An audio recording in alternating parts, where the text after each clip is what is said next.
Welcome back. There is a new machine in the shop. So you might remember that I used to have a import D-bit grinder.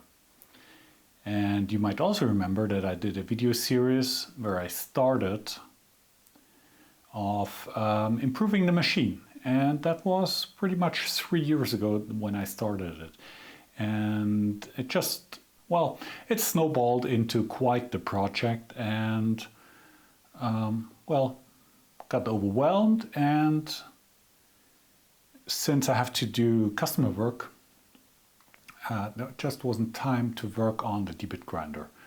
And walking past the unfinished D-bit grinder for the better part of 2.5 or 3 years, that was not ideal.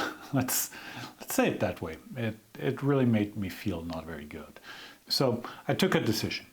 Instead of trying to finish it within the next 10 years, which would be a very realistic time frame right now, I took the entire machine, all the accessories, all the parts, everything that I started and finished already, and I gave it away. Somebody else will hopefully finish it and make a great little machine out of it.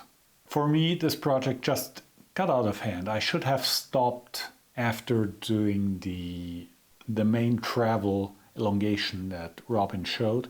When I did that, I finished that, and then I should just have stopped and not, oh, I will do all the dovetails and grind all the dovetails. I plan to fix all the dials, make new dials, like the graduated rings around all the joints. I want to make new ones with precision engravings.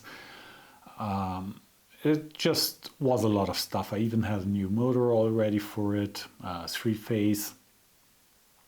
But I worked last year maybe an hour on the machine.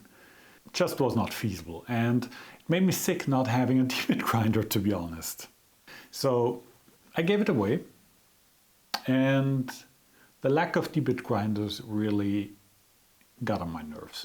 I'm used to having a D-bit grinder at hand when I am in a machine shop. During my professional career, in every shop that I worked at Siemens, we always had at least one D-bit grinder, either a Deckel S0 or a Deckel SOE. And we used them a lot for all sorts of things. The very last thing that we did with them was D-bit grinding. But we did a lot of shortening pins, necking down end mills, cutting off hardened pieces, just as a general bench grinder. They're just neat little machine with a tiny footprint like A4 sized piece of paper, but with quite a bit of capability. So I took a decision and I looked for a good condition, not a project machine, D-bit grinder. At first I was like, well, if I buy a D-bit grinder, I will get the best and the biggest one. So either a Spinner SSM or a Deckel SOE, which are both floor standing machines. The Spinner is a really high-end machine. I slept over it. I even found one in eBay, but sleeping over it, it was too much of a D-bit grinder, to be honest, for what I wanted to use it. I just need this. And I'm not going to do the travel modification. I won't do anything apart from adding dust extraction, because the old machines were very lacking in that regard. The newer ones are also lacking in that regard, but I found this D-bit grinder on eBay for a reasonable amount of money. It was expensive, to be honest. It was very good condition. It came with one wheel hub, with the drill grinding attachment, some collets, and that's it. Oh, aluminum oxide grinding wheel. I drove there, I looked at the machine, and it looked in real good condition. It was in great nick, and the original paint was on it. It's a relatively late model. I think it's 1987. It's less than 40 years old, and it's out of a school. The seller was the teacher in the school, so I tend to believe the story in this case. And according to him, this was sitting next to a gravograph engraving machine, and they just used it to resharpen the engraving bits. before they decommissioned it along with the pantograph. If you find these that had been used in a tool room, like a tool and die shop, they usually are extremely worn down and very bad condition because they are a very low priority machine for maintenance.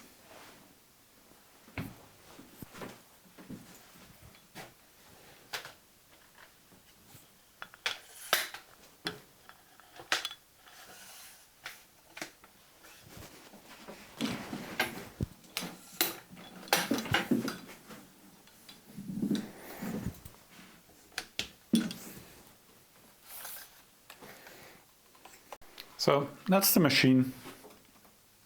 The original Deckel S0, at first it was built by Deckel itself, and then they outsourced the design to a company called Michael Deckel, which was a relative of old Friedrich Deckel. And they built the S0 and later the S11. The S11 is basically a full-blown tool and cutter grinder, which is still very desired today, and the used market calls for a really high price on these, but they're also a piece of like serious machinery, not a benchtop thing that you can lift and move around by one hand. The S0 is also smaller, a little bit smaller than the import grinders, a little bit more delicate, and everything is just a little bit slimmer. The motor is only 0.25 kilowatts. The travels are a little bit smaller. It takes only the small Deckel collets, these, not the 5C collets. The indexing head spindle here runs in plain bearings. There's just a precision bore in the casting where this runs in.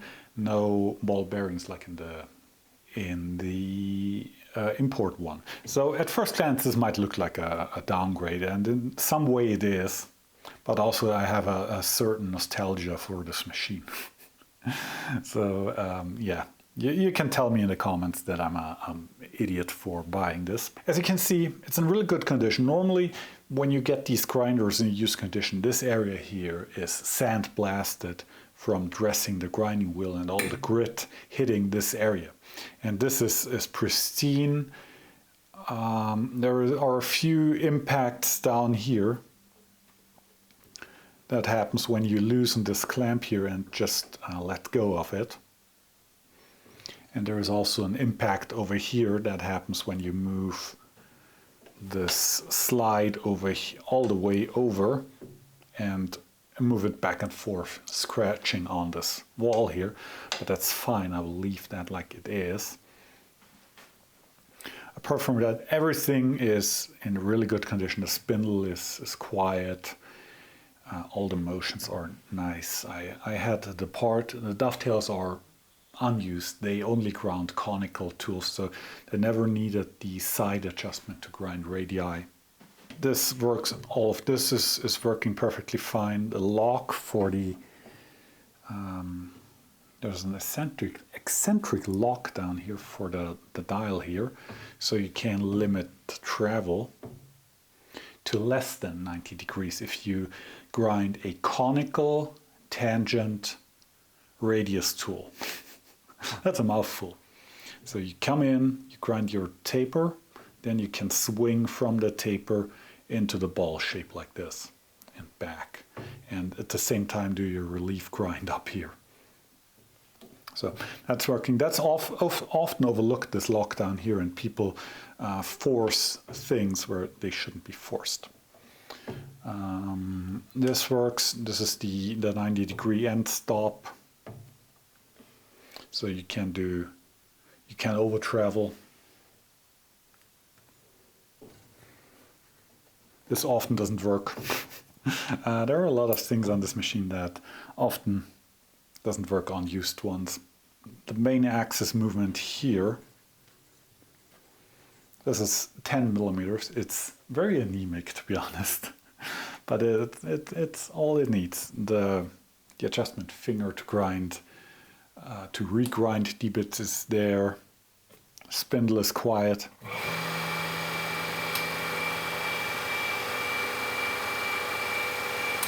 Oh, it came with the diamond. Didn't come with the tooling to change the wheel, but I made my own wrench. I bought one of these hollow wrenches. This is for the nut. These are a little bit different than the import machines. They have this larger nut. Then they have an M16x1 puller thread in the wheel hub. So I made this wrench. I turned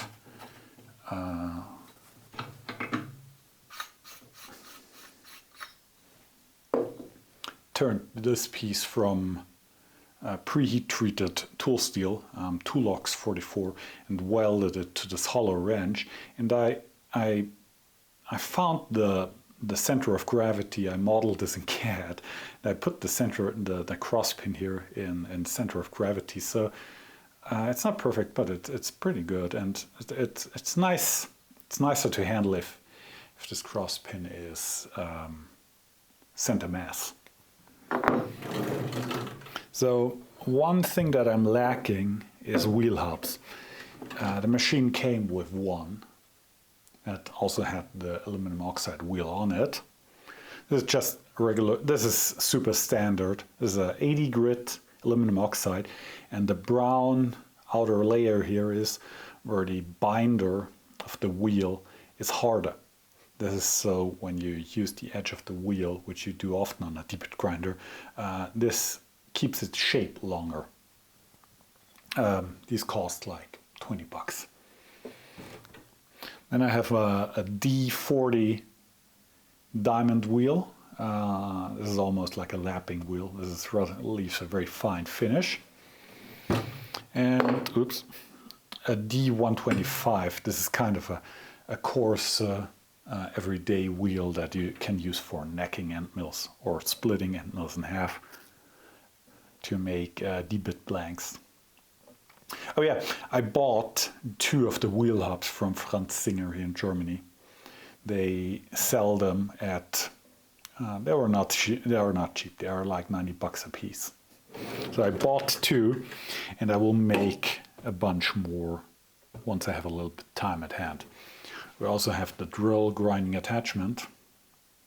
I can put that in the grinder later and demonstrate it to you. These work. They yield quite good results, but they're a little bit clunky to use.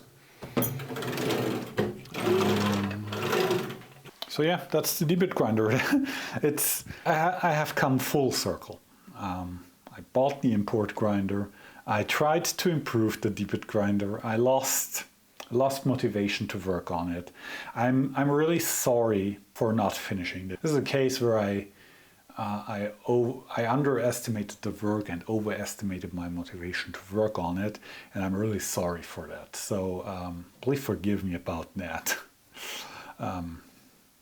But it is what it is. Sorry. So yeah, and now I have a original Deckel S0 grinder in the correct green color. Michael Deckel went to be the company ESOC later. They still made the S0 grinder. ESOC went under, I think, last or 2 years ago, which is very sad because they also stopped making the S11 grinder. They are now part of a larger conglomerate, but they don't build new machines anymore. Oh yeah, as in you might notice, this is a benchtop machine. They made a stand for this, heavy-duty welded steel stand, but I couldn't find one with the stand. They were quite searched for, so I built my own stand. For the stand, I had 2 of these drawer units. These belong to workbenches and they are undermounted to give you a workbench with drawers. And my first idea was to use those 2 drawer units, stack them on each other and just place them on the floor and use them as a sitting, as a table for the D-bit grinder to sit on it and use it in a sitting position, which would be very comfortable if you don't have legs. If you want to operate something sitting, you need leg room. And this just didn't work. And I didn't want to compromise on drawers, so I would also not build a stand with leg room. Plan B, use it standing, but raise it up far enough, can be used standing. Comfortable, like I'm relatively tall. I built this to a comfortable height of, let's double check. This is 130 centimeters off the floor.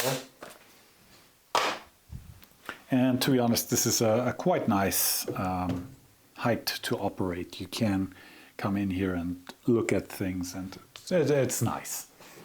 So I welded up this frame, raised these two units off the floor, and already had a nice piece of plywood on top for a tabletop. The only thing that's left to do is dust extract.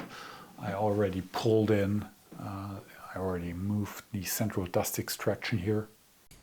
These days when I do fabrication work, I like to mill all my weld joints.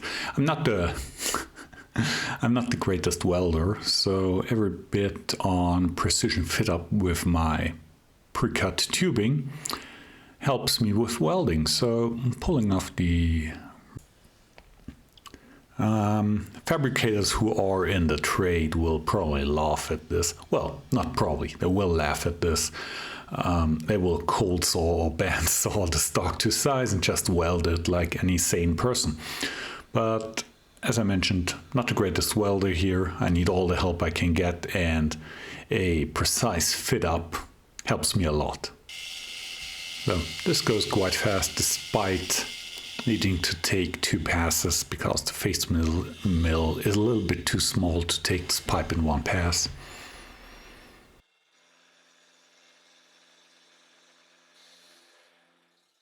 Clamped everything down, and I don't have a MIG welder. My options are either stick welding or TIG welding, and since I'm welding here in the shop, it's TIG. Not the most horrendous weld, but a nice end crater. Welding the insides of the joints.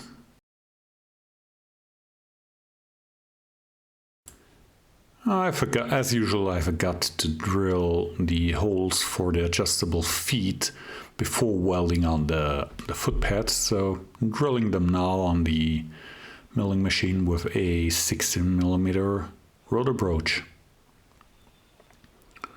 To be honest, this setup is it's very convenient. Very easy to drill this.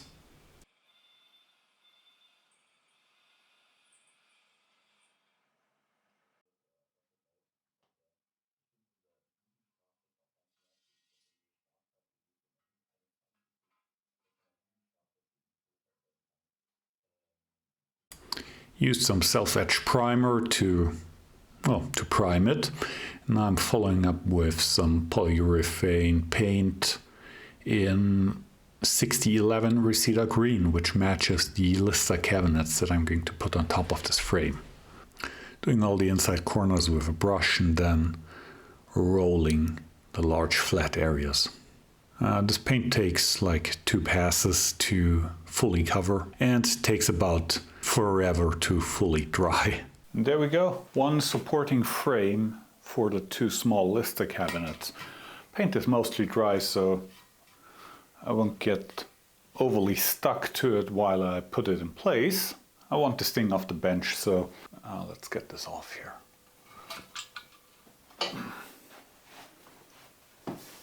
Going to do some rivet nuts to mount this this drawer unit.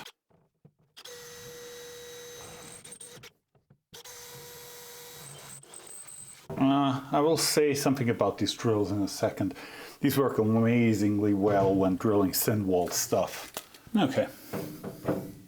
Let's get this offset. Open up these holes for the rivet nuts.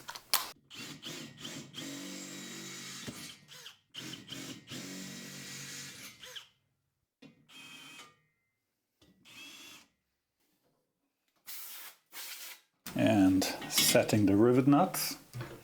I don't have a dedicated tool for this. I made these puller nut assemblies, and if you only do like a handful of these each year, you don't need the real tool. And these work also with steel rivet nuts, where a lot of the cheap tools kind of fail.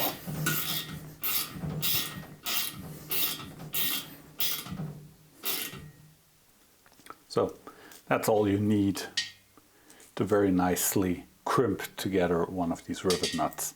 A long screw nut, like a flange nut from a fixture stud set, axial bearing. This makes life so much easier. A little bit of a bushing. This is just a simple turned part, and a heavy duty washer. Screw goes through the bearing, through the bushing. You screw the rivet nut on here. And there is your tool to set the rivet nuts. Put it in here. I found a ratcheting wrench to work extremely well for this. Use a wrench to take out the torque. Then you just ratchet away. And with the bearing, there is no weird friction going on.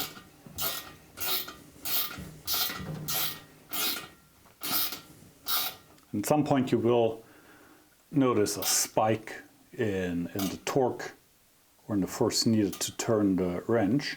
That means your rivet nut is set. And then you can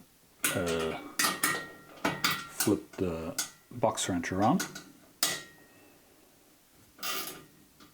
And you just unscrew it. Super fast, super easy, costs about nothing. This is all parts from the scrap bin.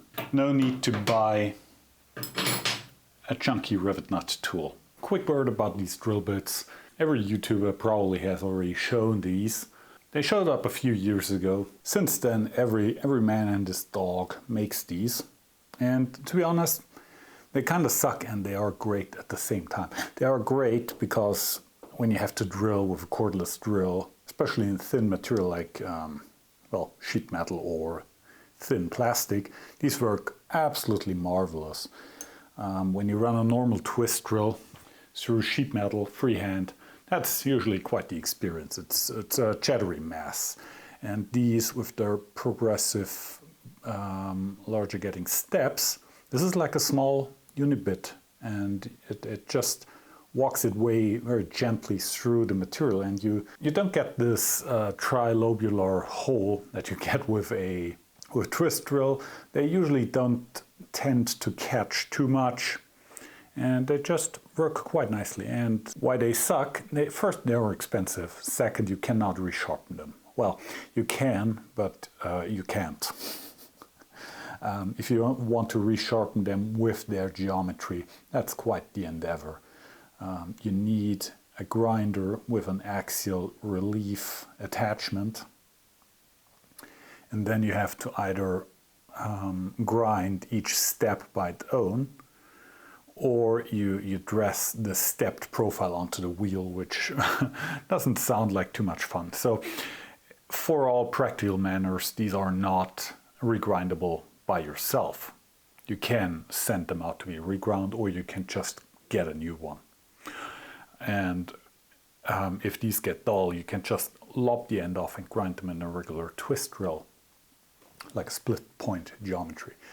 But as I said, they work really good. So if you have the need to do a lot of on-site drilling, for instance, like machine installations or something like that, where you have to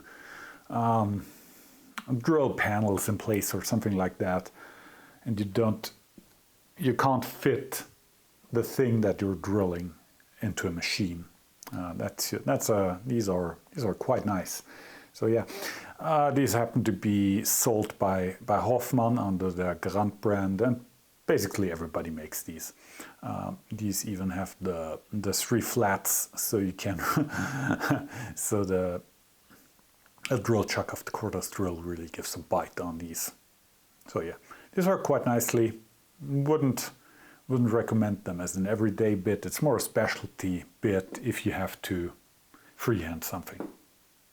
I wouldn't use these in a drill press or a milling machine. I'm not that rich. Drilling a quick demo hole here. This is 2mm stainless, just so you get the idea why these drills work so well. Drilling dry, because when you're out in the field, that's probably what's going to happen.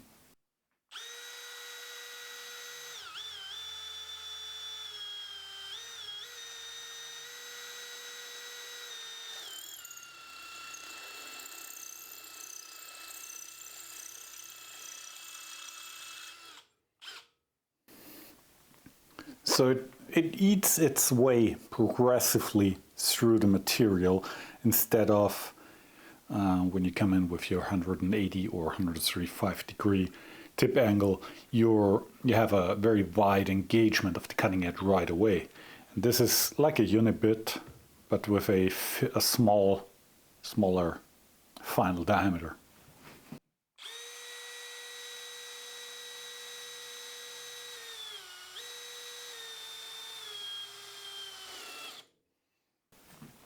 So this is when the first step is through the material. And then it's more like when you open up a bore with a countersink. That's very similar.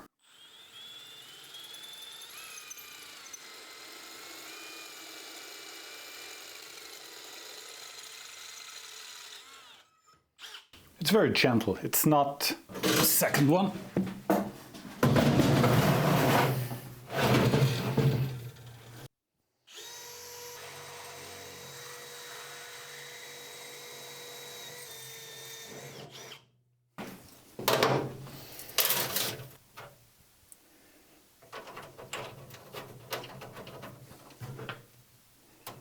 Lift from the knees, not from the back. This is a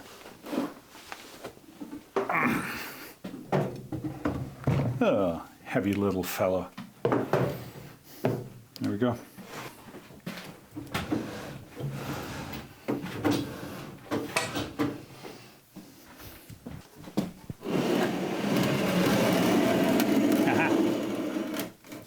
Master of finagling. So if you have a central dust extraction with multiple drops, you can either stuff a rag into the unused ports, or what the woodworkers do, you use a blast gate. Blast gate is basically a sliding valve that's used to shut off the unused port. And you can buy these, you can make them out of plywood, or you can 3D print them. And I found this design online, which to be honest, it was the first one that I found and it looked like it prints very easily, which it does. Prints entirely flat on the print bed without supports, and needs only 6 screws and 6 nuts to assemble. No heat set inserts, he went with regular M3 nuts that you just press into these pre-printed hex holes. And the way this goes together is you have a female piece, a spacer, the actual sliding gate, and the male piece. This goes together like this, and the slider has this boss printed on it or modeled onto it, and this engages with these cutouts in this upper piece here, and this prevents the slider from it makes so the slider is captive, and just bolt it together. Time will tell if this design holds up or if it will get blocked by dust and chips.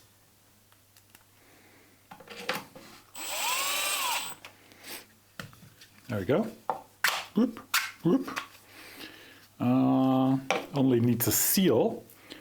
You can buy these seals as a replacement, or you steal them from one of the fittings and promise to yourself that you will buy a replacement seal for the fitting you stole.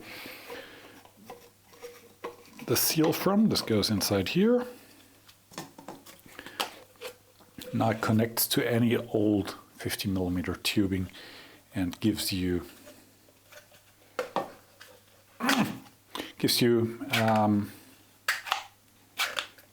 slider. They are a little bit tight in the beginning, but they will wear in a little bit. What I forgot, I will put this in the lathe and just turn this down a tiny bit, because the first time I assembled this, this was very, very tight.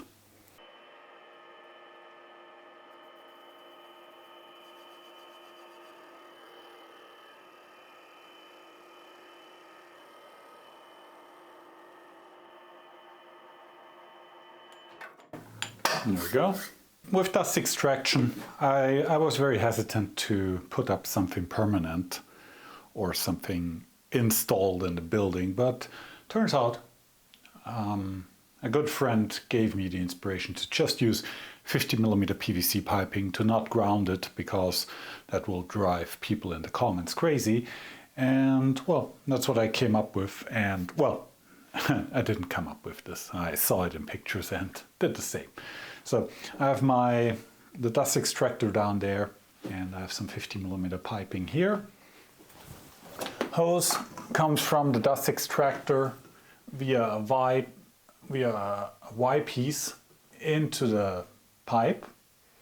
Down here, this is like a kinetic trap.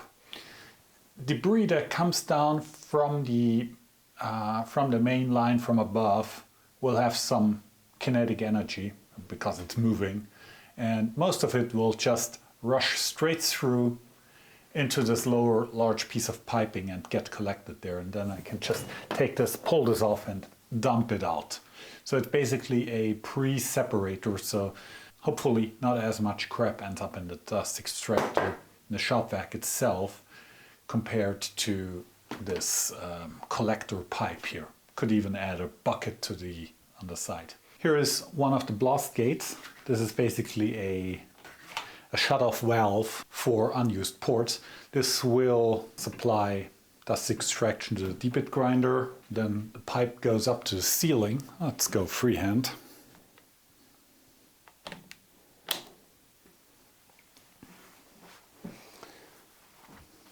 So let's start from the beginning. There's the dust extractor. Hose goes up here into this Y piece. Then we have this main run up there, all the way up the wall. 90-degree bend over here. A T cross section, so I can go straight over and down to the CNC. And this comes over the ceiling. There is this horrendous contraption. One goes down to behind the drill press. There's a blast gate and just a hose attached used to clean up machines, but this is easy to remove if I want to use it somewhere else. And up there, second, it splits off down to the drill press and over to the surface grinder. It comes down here. Blast gate for the surface grinder.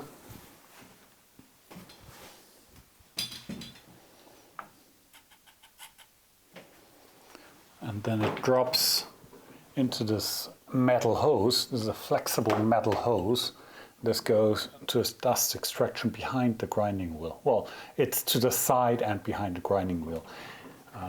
This can also get pulled out and pushed in if I need more clearance or more dust extraction. This works quite well. I'm very happy with this here. Overall, this entire setup, it's absolutely horrendous in regards of efficiency loss from the dust extraction itself, of course. We have super inefficient 90-degree bends, sharp turns, narrow cross sections. It's really not great.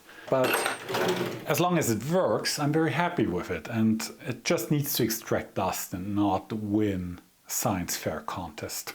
For now, the dust extraction looks like this. Just one of these, a piece of large diameter lock line on a mag base with a little bit of adjustment and the nozzle of a dust extractor going inside. And this allows me to reach down here, and it's not in the way for the most part. I want to show the drill grinding attachment, so we have to change to a different wheel.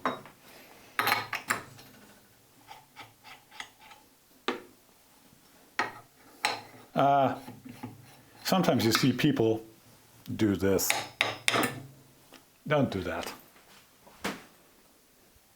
It's rude. It's really rude. It's not very good for the spindle. The wheel hubs and the spindle are keyed, which is a nice benefit over the import grinder. It means as long as you don't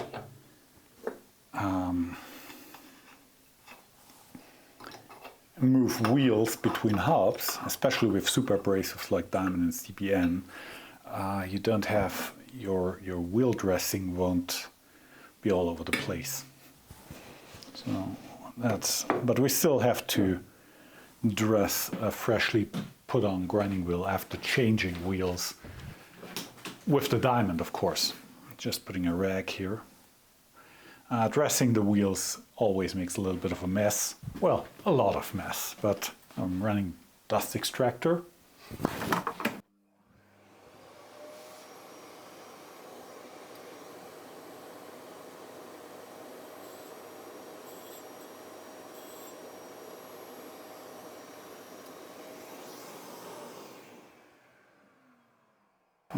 That's all we need, just to be sure that the face of the wheel runs true.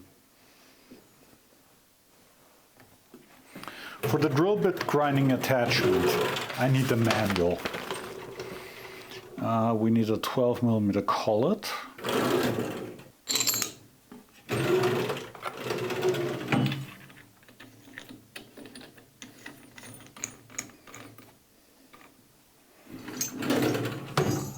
Pull this finger out,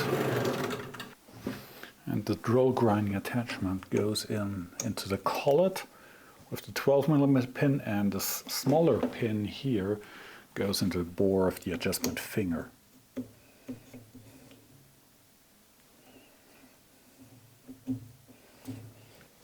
And this aligns it with the world. Just push it in all the way.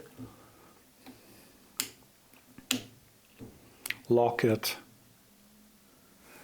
and you leave the indexing head unlocked so you can do this motion. And then you have to do a few settings. This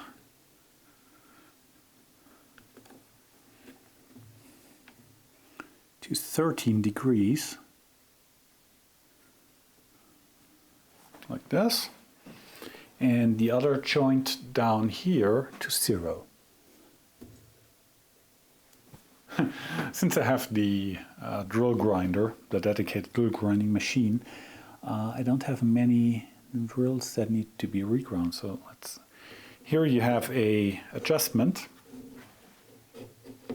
with a little bit of a graduation, and you set your diameter here. This influences the clearance angle. So I have a 8.8mm, which is basically, well, close enough to 9, like this. So you have this sliding stop here, this adjustable backstop. You can flip it around, and then you have a little bit of a clamp here if you're grinding very small drills. Since we're grinding like an 8mm drill now, we don't need this.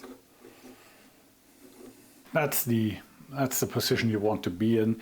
You can swing in, you can do this motion, and this is basically your drill grinding motion. You will advance the drill into the grinding wheel by moving the main axis with the knob on the side of the machine. And that's the grinding process, and you will hold the drill in the V block aligned with the tooth rest on the end of the V-block like this, and you'll do this, move in and out, and feed in at the same time. It's not super easy, but drill grinding in general is not super easy. I know. Somebody in the comments will be like, I had to grind 500 drill bits by rubbing them on the pavement.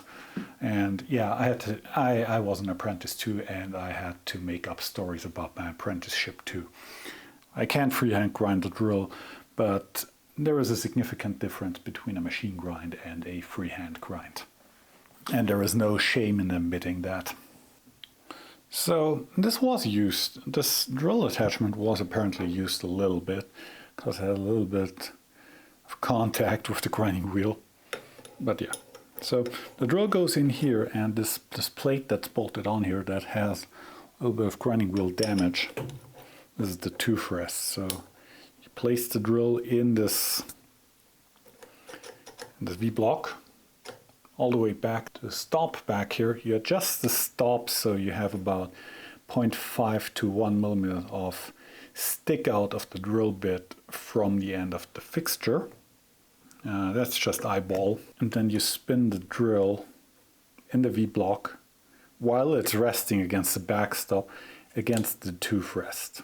Now you're ready to grind the first flute.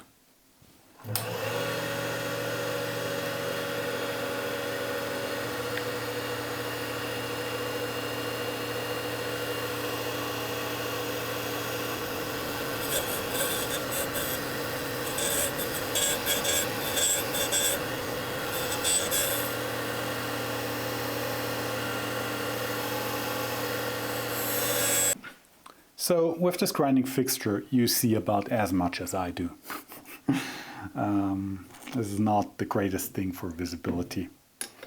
After you ground the first flute, or the first cutting edge, you flip it in the V-block and you grind the second side to the same value on the feed dial. Then you should end up with a nice symmetrical grind. What I can't do is splitting the point.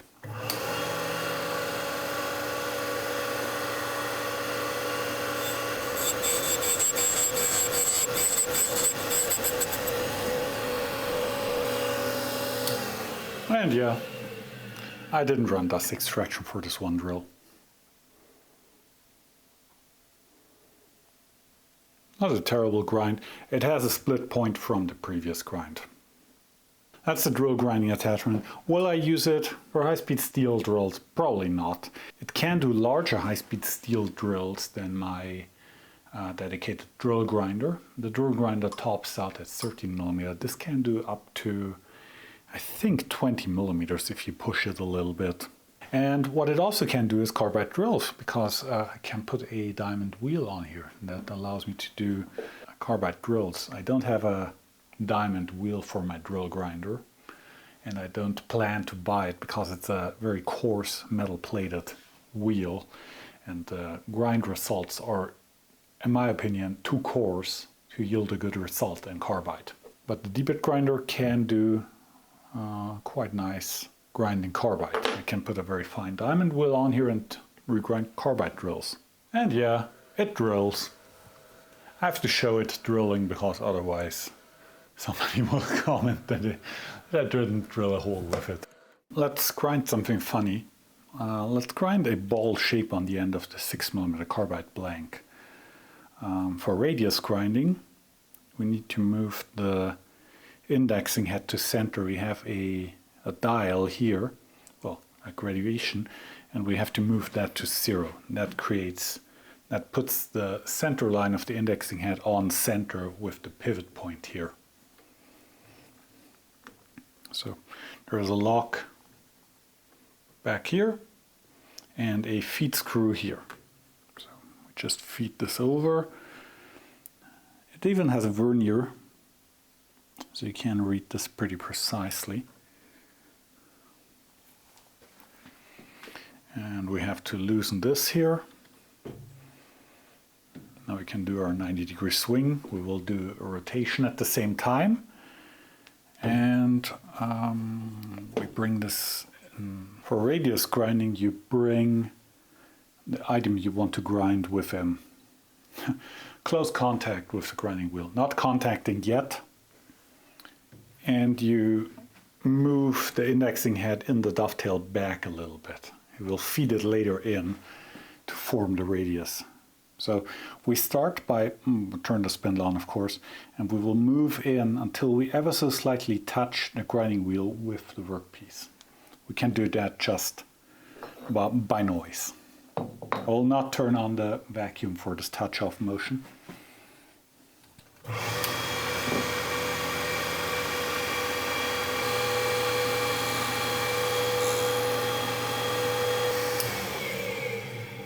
Okay, I ground ever so slight mark into the stock, which is fine, and I backed it off by like 30 or 40 microns, just to give me a little bit of material to grind with. Now we swing it to 90 degrees. We have the coarse adjustment for the position of the indexing head. Like this, we can slide it back and forth. And we want to get very close to the grinding wheel already, lock it.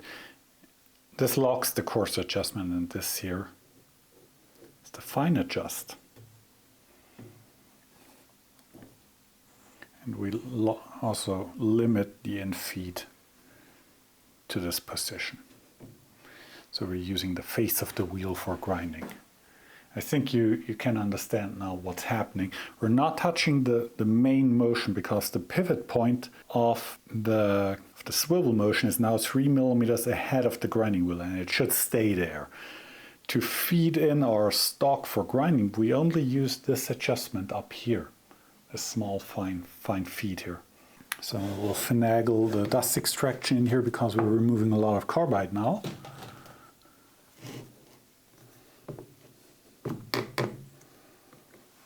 And I will grind away. I'll put on some hearing protection.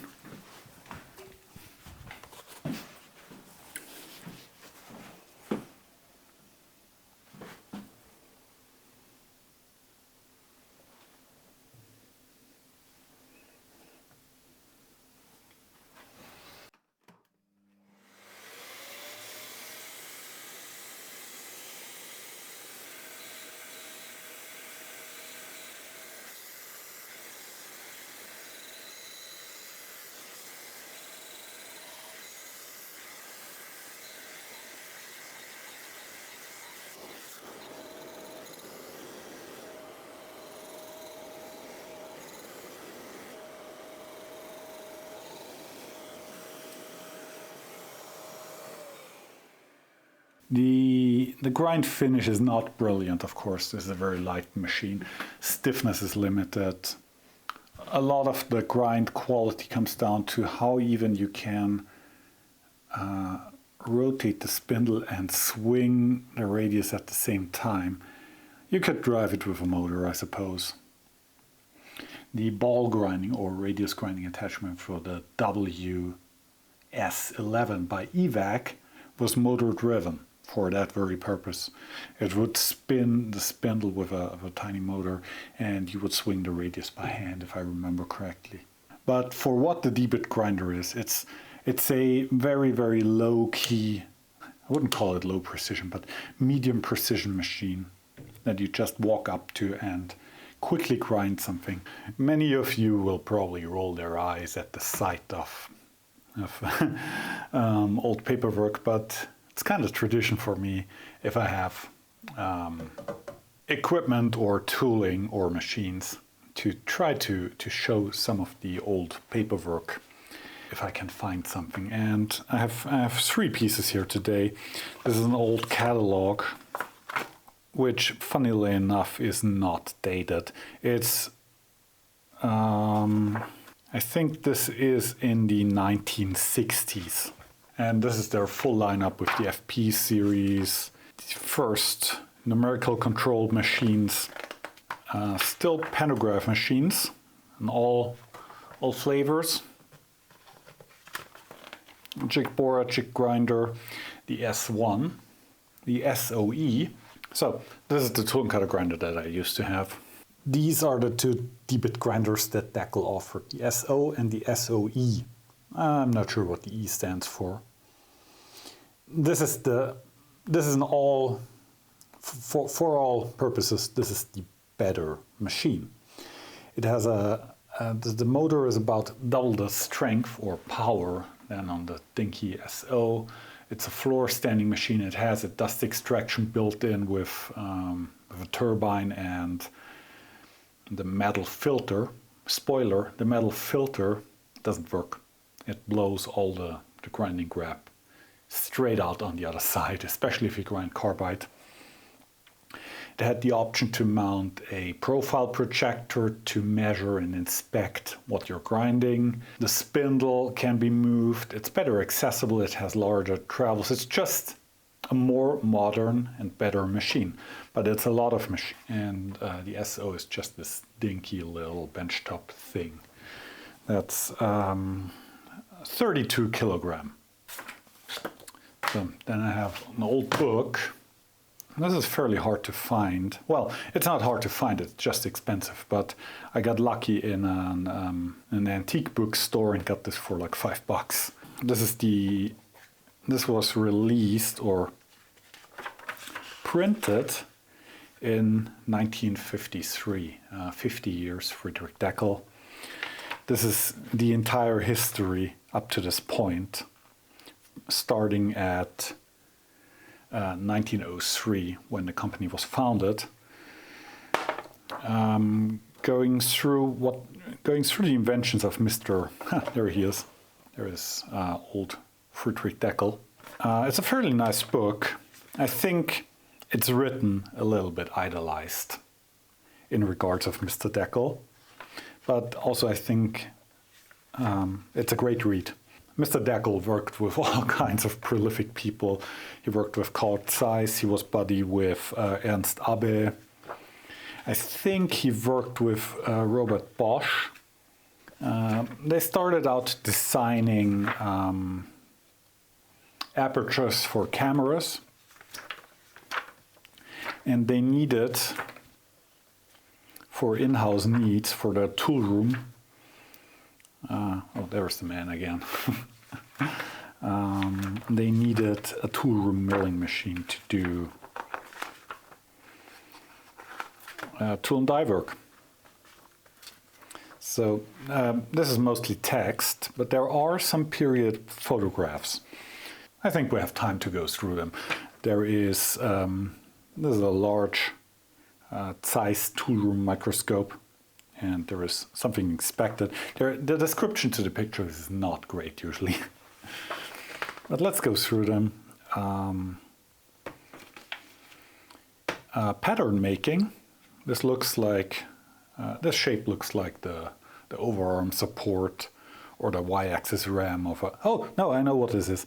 This is the overarm support of the high-speed head. It has the exact shape. The company from the outside, the metal gate with the company logo in it. There's a lot about the history of their photography work. There is a dude running a Hauser jig borer, or it could be even a jig grinder because he has a micro headphone on him and uses a contact microphone to check if the tool is making contact with the work. So it could be either a grinder or a jig borer. Inspection room. Rotary transfer machine. You have all these stations. You put your part in at the first station and then it cycles through all the stations and you get a fully machined part out the other end. But also tended by a person on a chair. But you can see all these spindles driven by rope belts from this carousel of motors down here. Very common sight at the time, pantograph engraving machine with a roll engraving attachment, doing engraving on the outside of a cylindrical part. Also note that they made a permanent template. This is a steel template with the pattern machined into it. You would do this is probably hardened too, you would do this for a production template. Now we are in the chapter for machine tools. So their first machine was not the milling machine, it was a pantograph machine, right here. The book goes into the details about the pantograph, operational principles, and then the different engraving machines that they did, the G1L and G1U. This is the G2 machine, which is basically a heavy-duty version of the G1, but they didn't make very many of these. And down here, this is the very, very first Deckel tool room mill. It already had a horizontal spindle, the indexing head in front here, and it was used to mill punches for tool and die work. This is their first three-dimensional pantograph. This is a Deckel GK. This could do 2D and 3D copy milling. But these can only reduce in size. They cannot do one-to-one or enlargement. For one-to-one, you need this monstrosity. This is the Deckel KF. This can do one-to-one copying and enlargement and reducing and much more. And it can even do mirror parts. These are miracles of engineering. These are super impressive machines. And here is basically the first modern tool room mill that they did, the FP1. This is older than my mill. This still has the levers for selecting the speeds and feeds, but the overall shape, that's already a Deckel FP1. A little bit later they did already a FP2, which is for all purposes the better machine. It's larger, it's more stout, it has a quill for the horizontal spindle. And over here there is the first mention in the book about the D-bit grinder. So this is already a D-bit grinder with the stand, some example what you can grind. There is not much in this book about the S0. Then you already follow up with the S1. Let's look at some pictures. There is a dude scraping the cross piece that goes on a vertical column. There are two dudes performing a accuracy check on a pantograph machine. This is almost like a ball bar test. They are running a stylus around a precision template up here. This appears to be a ground disc, and they have something that looks like there is a central pivot point and a dial indicator, and they can, by tracing the disc up here, and it's set to 1-to-1 ratio here, this will show you on the dial indicator any deviations in your roundness on the final part. And in the background you see a lot of Deckel FP1 machines. Break in at the company. These are thermometers stuck to the head to check for heat buildup in the vertical spindle. This is the Deckel KF machine that I mentioned that can do one-to-one and also reduction and enlargement. And here they are one-to-one from a probably wooden model into steel. I think this example shows up in the manual for the Deckel KF, if I remember correctly. This is also a Deckel KF, but it's set up as a kind of a specialty version of the machine to mill molds for vehicle tires. So you would mill on the inside of this ring, tilted at an angle, and you have your pattern of the tire profile down here, and you would index this thing around. You can see that he already has milled the profile here, but it's not in this area here. So he would index it for each step and use a flat pattern or a 3D pattern to mill one spot, index, mill one spot, and so on and so on. Quite nifty process. But imagine making a mistake on something like this and having to start over. Well, the venerable Deckel FP1 setup for milling, for punch milling, for milling with the horizontal spindle and the indexing head. Another great picture. This is the larger Deckel FP2. Note, on the older machines, the motor is inside the base casting. It's down here. On the later FP2 machines, they moved the motor out of the base casting because the heat of the motor caused some accuracy problems. I ran these machines and it's not really a problem. Later, they stuck the motor out here in the back. Also, this has a very rare head. This doesn't show up very often. This doesn't have a quill. Instead, the head has a box away and can move up and down entirely for drilling.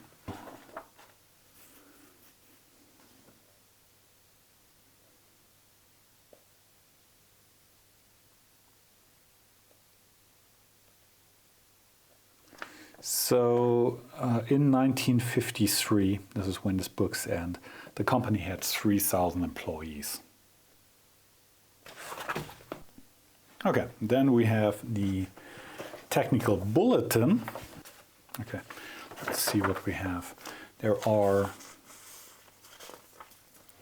in 1958, they released the dust extraction system as an add-on. They also sold the machine right away with this, or you could get the dust extraction as an add-on. This can back here is a metal mesh filter. You oil it so it gets a little bit sticky and pretends to catch grinding dust. And there is a turbine down here, a radial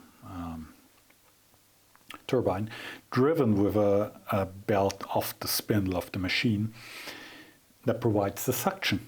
Here is the metal filter, and below it is the turbine. And there, from the turbine, there is a hose to a suction nozzle that bolts on the side of the wheel guard.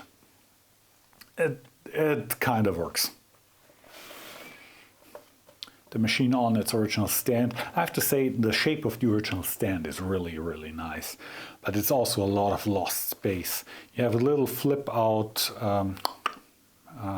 tray here. I think it holds like 10 collets and that's it. And the remainder of the stand is all solid sheet metal. There are not too many accessories for the SO and the SOE from the beginning. They had the option to pull out the spindle, and you could use larger bushings with a Morse taper 1, 2, or 3. Or you could also put in the spindle of the engraving machines. So you could grind the D bit that you're using to engrave while it's held in the spindle, giving you optimal runout. This is important when you do extremely fine hairline engraving with a V bit. Apart from that, runout with a D bit is not super critical because it's a single point tool or a single fluid tool. They also offered collets with a square bore to hold lathe tooling, available in metric and imperial.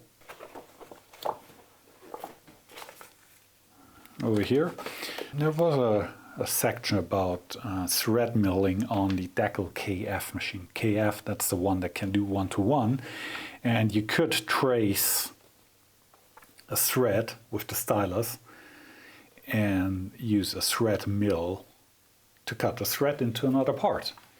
This doesn't work on the other three-dimensional pantograph because on the GK machines the pantograph is tilting to perform the third dimension, the C-axis motion. So that doesn't work. It only works with the KF machines because those have a XY kinematic. But what I really want to show is grinding the thread mill. Thread mill looks, a single flute thread mill looks like this. It's split in half and has the 60 or 55 degree profile. And since the motions on a D-bit grinder are a little bit limited, you have to grind the back side of the tool on the back side of the grinding wheel. So that's that. Shown here is a Deckel S0. As you can see, it doesn't have the support for the round bar on the other side. And that gives you great accessibility on this machine. And there are some viewer submissions or reader submissions, ideas for attachments for the S0 grinder or the D-bit grinder. One is a radiusing attachment. You would take the indexing head off and would put this thing here on, and you can clamp your workpieces this here, shown here too, and you have a backstop, a little bit of a finger clamp to hold it in place, and it could swing the part in a radius around the grinding wheel to grind corner radii. Quite a nifty idea. One side has a fence. Maybe someone will build this one day. And there is also a chamfering attachment. This is like a V-block with a dovetail, and up here you can see how this sits on the side of the grinding wheel, and you just slide your part through the V and it gets chamfered. Quite a neat idea. There was not too much information about the S0 grinder in the technical bulletins, mostly because it's such an incredible simple machine. So, thanks for watching this far. I hope this little excursus about the Deckel grinder and general Deckel as a company was interesting. And I feel like I have to talk about abandoning projects for a second. For that we need black and white, we need sad music and a dramatic posture, like just joking. So I think it's fine to abandon a project once you realize that you are not going to finish it. Instead of having this unfinished thing sitting there and eat into your soul, walking by it, seeing it, knowing that I should work on it, I should put time into it, but for one or the other reason you can't or you won't, is not very motivating. It's a bad place to be honest, at least for me. And I found that it's absolutely okay for me and very freeing to get rid of certain projects if this happens. So that's that. Sometimes just leave a project at the side of the road and move on. Hope you enjoyed this video. Thanks for watching, thanks for the support, and I'll be back.